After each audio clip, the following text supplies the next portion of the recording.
বন্ধুরা, ধনী কিভাবে হওয়া যায়? কারোর সাথে বেইমানি করে, না কারো কাছ থেকে টাকা ধার নিয়ে? তুমি হয়তো ভাবছো এ আবার কেমন কথা। আসলে ধনী হতে গেলে টাকা লাগে না, এটা তো সবাই জানে। কিন্তু ধনী হওয়ার কিছু নিয়ম আছে, আর ওই নিয়ম যদি কেউ মেনে চলে তাহলে সেও ধনী হতে পারবে। আসল কথা বলতে, কেউ কাউকে কোনোদিনও ধনী বানাতে পারে না, কিন্তু ধনী হওয়ার রাস্তা সবাই বলে দিতে পারে। আমি তোমাদের ধনী হওয়ার যে নিয়মগুলো বলবো, সেগুলো যদি একটু মেনে চলো তাহলে তুমিও ধনী হতে পারবে। ব্যাবিলনের সবচেয়ে ধনী ব্যক্তির নাম আরকাদ। আরকাদের সঙ্গে একদিন তার দুই বন্ধুর সাক্ষাৎ হয়। তখন তার দুই বন্ধু আরকাদকে জিজ্ঞেস করেন যে, তুমি এত ধনী কেন? তোমার দামি দামি ড্রেস, পোশাক, গাড়ি বাড়ি এত কিছু কি করে তোমার কাছে এলো? তোমার বাবা তো আগে এত ধনী ছিল না, না তুমি পড়াশোনায় আমাদের থেকে ভালো ছিলে, তুমি তো কোনো কিছুতেই আমাদের থেকে ভালো ছিলে না।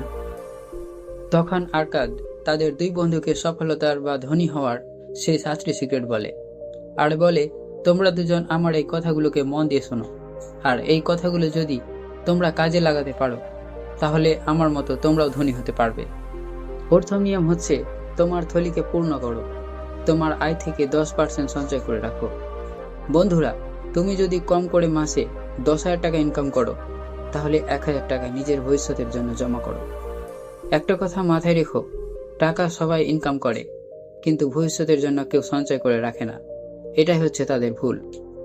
দ্বিতীয় নাম্বার বলছে, নিজের খরচ নিয়ন্ত্রণ করে রাখো। এখানে বোঝাতে চেয়েছে, আমরা অনেক সময় যে জিনিসের দরকার পড়ে না সেই জিনিসের উপর টাকা ব্যয় করে দিই। যেমন বিনা কারণে বন্ধুর সাথে কোথাও ঘুরতে গিয়ে অতিরিক্ত পরিমাণে টাকা খরচ করে ফেলা।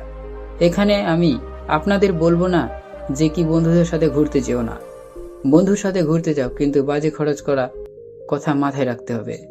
যেমন মোবাইলে রিচার্জ করা সত্ত্বেও ডেলি এক্সট্রা ডাটা মারা, সমাজকে ভালো দেখানোর জন্য ফ্যাশন দেখানো, এরকম আরো অনেক কিছু।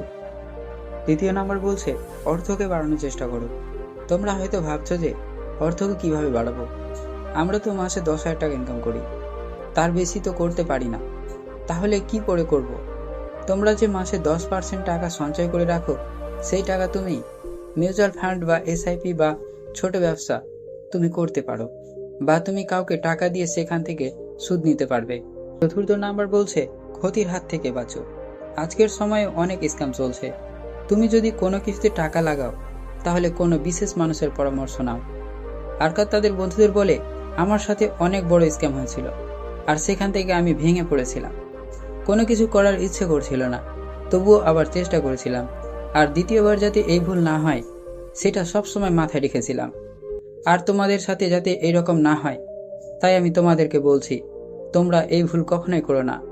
কোনো কাজ করার আগে বিশেষ কোনো মানুষের পরামর্শ নাও। 5 নাম্বার বলছে, নিজের বাড়ি তৈরি করো। যদি তুমি ভাড়া বাড়িতে থাকো, তাহলে দীর্ঘমেয়াদী ছোট প্লট বা ফ্ল্যাট কেনার চেষ্টা করো। এতে তোমার সম্পদ বাড়বে আর খরচ কমবে। 6 নাম্বার বলছে, ভবিষ্যতের আয় নিশ্চিত করো।